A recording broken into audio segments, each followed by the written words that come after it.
Hi guys, well today we're going to learn to move forward, back, left and right in your on guard stance in both orthodox and southpaw position. Okay, so picking up from the last video when you learnt your base and how to put yourself into your on guard stance. Alright, so we're just going to step in to our on guard stance for the orthodox. Alright, now in boxing it's very important when we move that our feet never come close and then back into the boxing stance. It's very important that from your boxing stance your feet always go wide and then back into your boxing stance.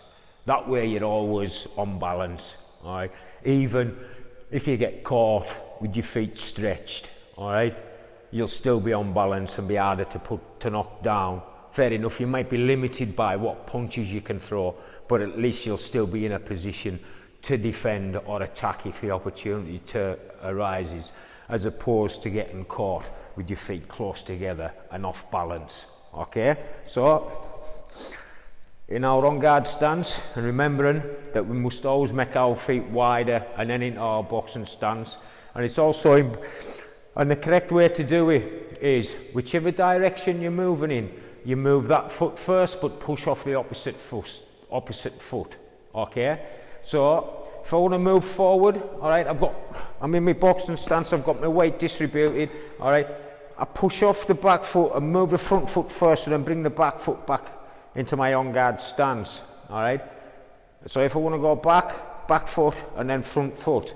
Okay, and the other thing to remember as well is whichever foot you move first, however much distance you move that foot, that's the distance that you must move your back foot as well. So if you move your front foot 3 inches to go forward, you must only move your back foot 3 inches as well. If you move your back foot 5 inches, if you move your front foot 3 inches and your back foot 5 inches, then that means that you're off balance. Okay, but you'll learn this in time. Okay, especially when I keep correcting you as well. Okay, so again I'll show you forward and back. So we want to move forward in our on guard stance. Alright, we've got weight distributed evenly on both legs, and we push off the back foot but move the front foot first and then bring the back foot to where it needs to be. Alright, so we're in our on guard stance, and then if we want to move backwards, push off the front foot. Don't make the mistake of moving forward like that to go backwards, alright, because you're in your boxing stance, you've got your weight distributed evenly on both feet. So all you do is just lift the back foot, move it, and then bring the front foot. Okay, and you push off the front foot as you push back. Alright, so you lift up, then push off the front foot, and then move the front foot back. Okay, so go forward. So I want to go forward so I can show you how to move to your left. Okay, so weight distributed evenly. Alright, push off the back foot, move the front foot first, bring the back foot. Okay, now we want to go to our left, so push off the right foot, but push off the right foot and move the left foot first. Okay, so push, move, and then into your on guard stance. Okay, if we want to go to our right, we do the opposite. Push off the left foot and move the right foot first, and then into your on guard stance. Okay, and then left. Okay, so that's how to move forward, back, left and right in your orthodox stance. We'll now do it in our southpaw stance. So we get into our stance, and it's same principle again, exactly same way. Alright, whichever direction you're moving in, you move that foot first and push off the opposite foot. Okay, so there we are.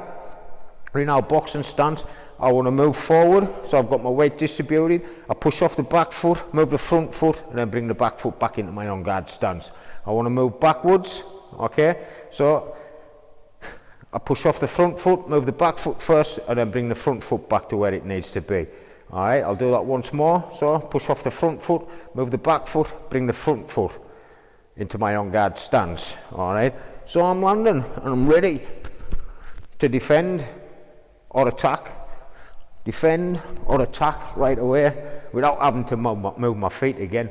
Okay, so to move forward, push off the rear foot, move the front foot, bring the rear foot. Okay, so if we want to move to our right in the southpaw stance, push off the left foot, move the front foot, bring the left foot, the left rear foot there. If we want to move right, okay, push off the right foot, move the front left foot, bring the right foot back into on guard stance.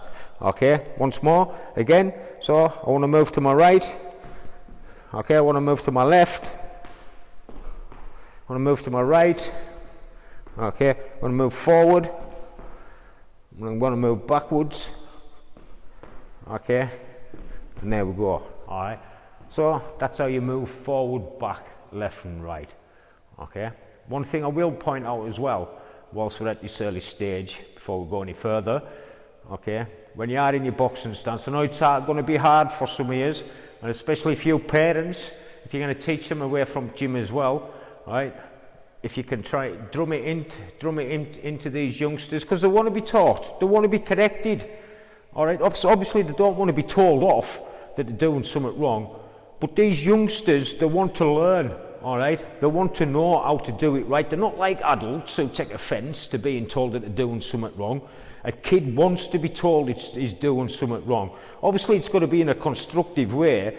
You can't just say, oh, you're doing that crap, don't do that anymore. You know what I mean? You've got to explain to the kid why they're doing it wrong and why they need to do it this other way. And they'll love you for it. They'll think you're best thing since sliced bread. You know what I mean? That's what kids want. Kids want to learn. And they want to be taught correctly. They don't want to learn it wrong, because they know it looks stupid to those who know how to do it correctly. Alright, so back to what I was importantly, from your boxing stance, if you can make sure that they've always got the heel, the rear heel, at the very least, off the floor, roughly about an inch. I should have really added this to the first video, but never mind. Okay, so there you go. How to move forward, how to move back, how to move left and right in both stances. There you go, guys. Enjoy learning, practice at home, and let's see you doing it better in the gym. Till next time, see you later.